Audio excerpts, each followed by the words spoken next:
A day-long job mela was organized by the Deen Dayal Upadhyaya Gramin Kaushalya Yojana at Nongstoin on Friday.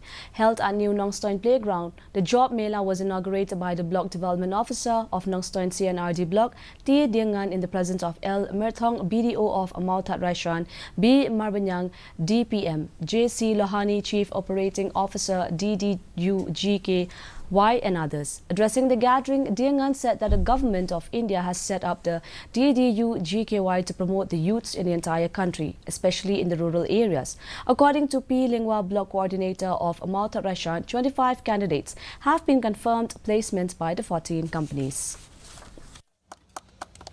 Most of our youth of the district, maybe they are facing the lack of confidence with, so to say, DDU-GKY.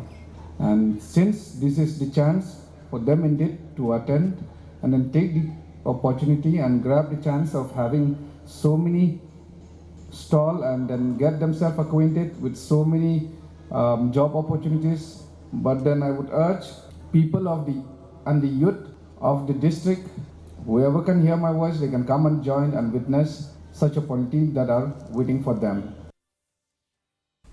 Prime Minister Narendra Modi has congratulated javelin